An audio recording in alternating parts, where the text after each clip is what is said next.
আচারওয়ালি ডাইনি। কৃষ্ণনগর গ্রামের দক্ষিণে এক ছোট্ট ঘরে থাকত শ্যামা। তার একমাত্র ছেলে অনেক বছর আগে কাজের উদ্দেশ্যে কলকাতায় গেছে, কিন্তু সে আর ফিরে আসেনি। শ্যামার তার ছাড়া আর কেউ ছিল না। শ্যামা সেই বাড়িতে একা থাকত। বাড়ির বারান্দায় এক মস্ত বড় আম গাছ ছিল।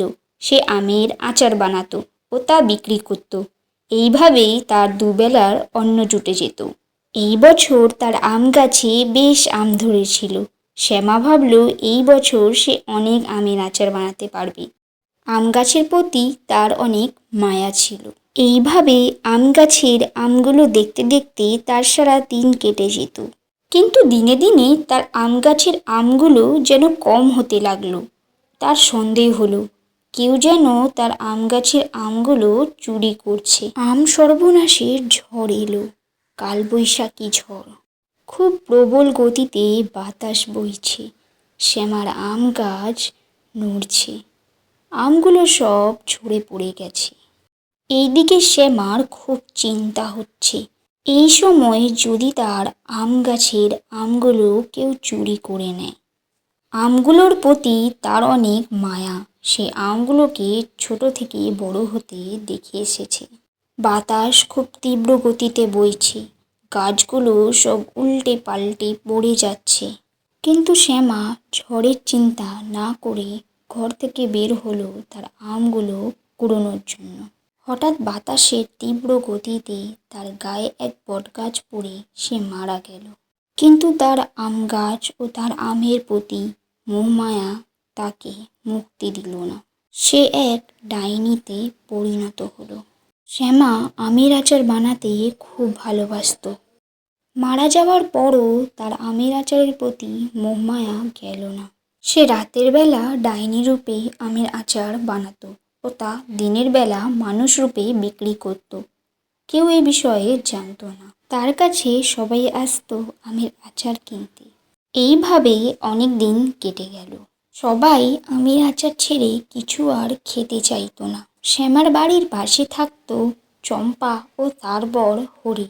ধীরে ধীরে গ্রামের সবাই অসুস্থ পড়তে লাগলো। চম্পা হরিকে খাবার বেড়ে দিল, কিন্তু হরি সেটা না খেয়ে আচারগুলো খেতে লাগলো। হরি বলল, কি গো, আর আচার আছে? আচার দাও না। আচারগুলো যে কি সুস্বাদু খেতে। এইরকম রোজ হতে লাগলো। সবার বাড়িতে একই দশা। কিন্তু চম্পা এসব ভালো চোখে দেখছিল না। তার সন্দেহ হলো। তাই একদিন সে সিদ্ধান্ত নিল, শ্যামা যে কিভাবে এই আচারটা বানায় তা আমি জেনেই ছাড়ব। তাই সে পরের দিন সন্ধে না হতেই হতেই তার বাড়ির পিছনে লুকিয়ে পড়ল। যেই রাত হলো, শ্যামা তার ডাইনি রূপে আচার বানাতে শুরু করলো। চম্পা সেখানে যা দেখল, সে ভয় পেয়ে সেখান থেকে ছুটে চলে গেল। বাড়িতে আসার পর সে তার চোখকে বিশ্বাস করতে পারল না। সে যা দেখল সেটা কি সত্যি ছিল? এতদিন ধরে তাহলে আমরা ডাইনির হাতের আচার খাচ্ছিলাম। সে ভেবেই ভয় পেয়ে গেল।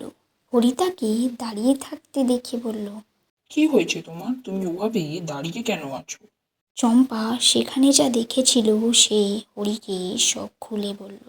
হরি সব শুনে বলল, এতদিন ধরে তাহলে আমরা ডাইনির হাতের আমের আচার খাচ্ছিলাম।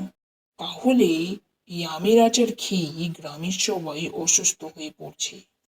তুমি চিন্তা করো না, আমি কোনো ব্যবস্থা করছি। আমি কাল রাতেই সেখানে যাব।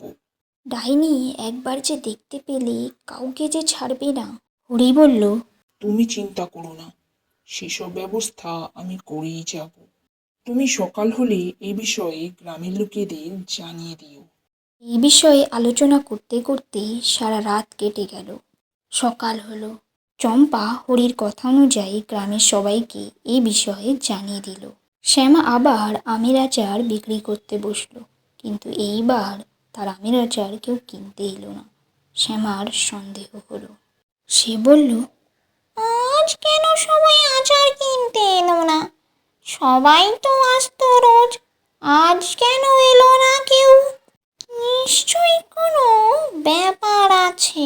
কিন্তু সে এই বিষয়ে বেশি ভাবল না। সন্ধে না গড়াতে গড়াতেই হরি শ্যামার বাড়ির পিছনে লুকিয়ে থাকলো। শ্যামা ডাইনি রূপে তার আম গাছের আমগুলো কুড়োতে থাকলো।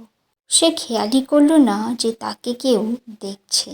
হরি লক্ষ্য করলো আম গাছে পিঁপড়ে ধরেছে। সে দেখলো শ্যামার শাড়িতেও পিঁপড়ে ধরে আছে। তারপর শ্যামা তার ডাইনি রূপে আমের আচার বানাতে শুরু করলো। শ্যামা বুঝতে পারল না তাকে হরি দূর থেকে লক্ষ্য করছে। সে তার আপন মনে আচার বানাতে থাকলো। ততক্ষণে হরি বুঝতে পারল। এই ডাইনির সর্বনাশ আম গাছেই।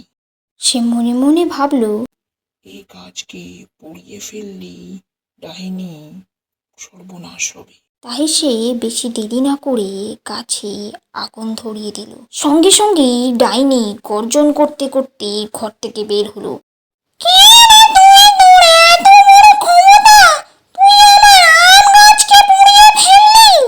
হরি দেখলো ডাইনির সারা শরীর আগুনে জ্বলজ্বল করে উঠল।